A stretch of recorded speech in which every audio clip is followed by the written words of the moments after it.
If you want to see more cool watches like this, please make sure you're subscribed to the channel. Thank you.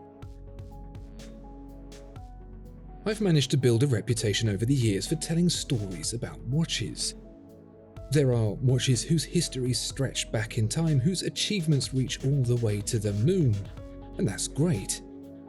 Sometimes all a watch needs is to look good, be cheap, and tell the time. Welcome to the Halios Seaforth.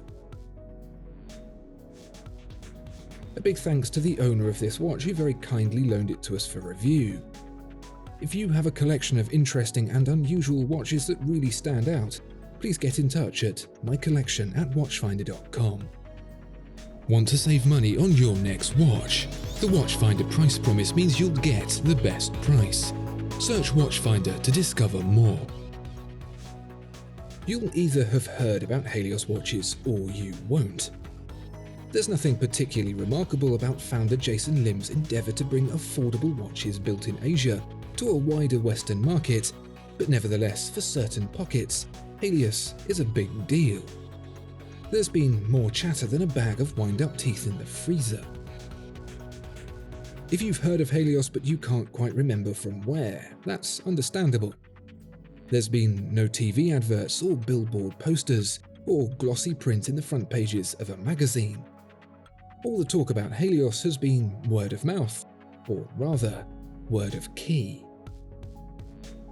That's because Canadian-based Lim decided in 2009 that he wanted to build a watch. Usually that entails designing and building something in secret, only to find out afterwards if it's a hit or not, usually requiring extraordinary amounts in marketing spend to convince people it's something they want. That didn't strike him as particularly sensible. So, like you can these days, he went straight to the source. The internet. The forums. He didn't try to guess what people wanted, he just went ahead and asked them. Imagine that, skipping all the guesswork and fanfare employed to dress up bad decision-making, taking all the risk out of it and just outright asking people what they actually want. Of course, that doesn't always go to plan, but apparently it did for Lim because his dive watch design, the Seaforth, pulled off a disappearing act impressive enough to make David Copperfield scratch his head in wonder. He found a balance in price, quality and looks that tickled people just right. There have been 3 series of the Seaforth so far, and each could have given the Moon's Watch a run for its money. So what are the raw ingredients to this extra special Seaforth? It's like a good Italian pizza. It doesn't need a stuffed crust, layers of 5 different kinds of meat and a whole gallon of dipping sauce. Simple ingredients carefully chosen is all it takes. You wouldn't be able to pick out a Helios in a drive-by lineup, but give it a bit more time and it'll be the one that stays in your memory. Putting your finger on why is like trying to decide if Ryan Gosling is handsome or not. Much of that appeal is in the colour. Before brands like Rolex and Patek Philippe realised they could sell more watches by not being miserable and painting everything black, Helios was going for it, pumping out more colours than a Skittles factory. Had we been paying attention, we'd have noticed the Seaforth's early warning signs for certain popular colour preferences. Throw in a marginal amount of customisation, steel, titanium, bezel, no bezel, and you've got yourself a hype train. Lim moved from not needing to market his products because he was conversing with his market base directly, to not needing to market his products because they would sell out as soon as he set them live. Question is the Seaforth worth it?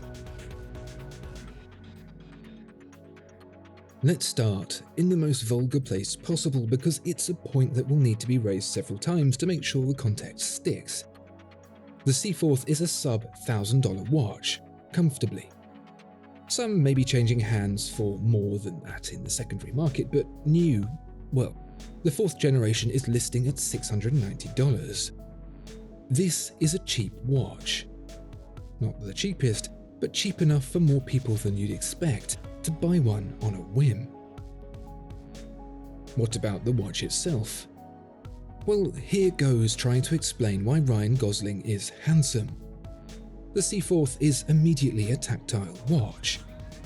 Some watches look good and feel boring, others look boring but feel good. The Cartier Ballon Bleu is a watch that feels good. The Tudor Black Bay 58 is a watch that feels boring. The Halios Seaforth feels like it was designed to be felt.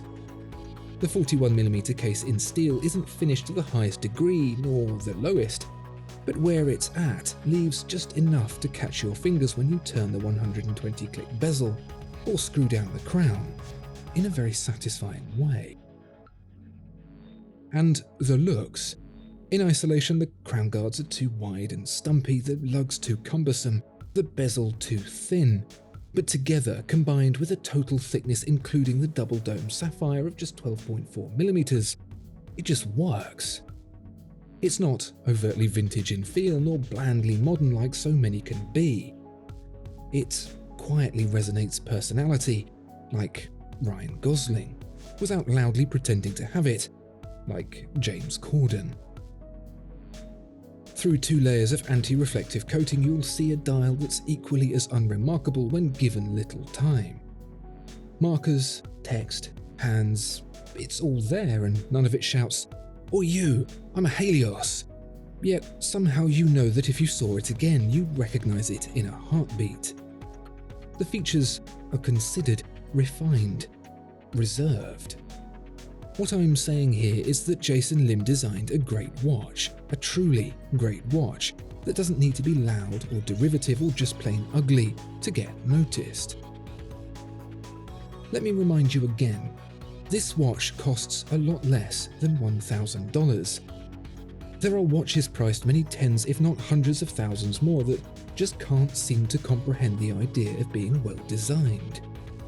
Gold and platinum can be bought, but good design, that seems to be getting scarcer by the day.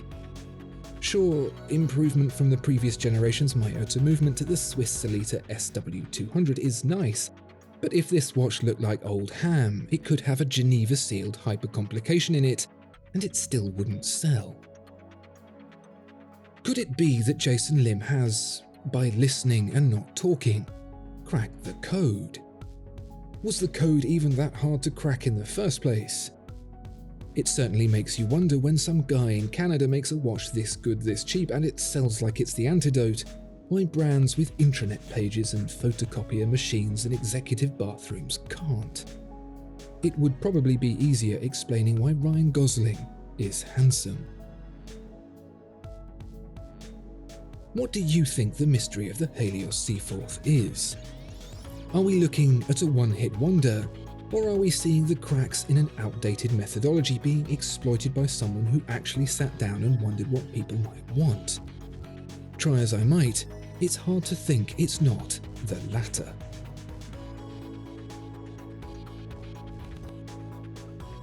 Discover more exceptional watches at Watchfinder. Thank you so much for watching this video. If you enjoyed it, please do consider giving it a like and subscribing to the channel. If there are any watches you'd like to see featured, please let us know in the comments below.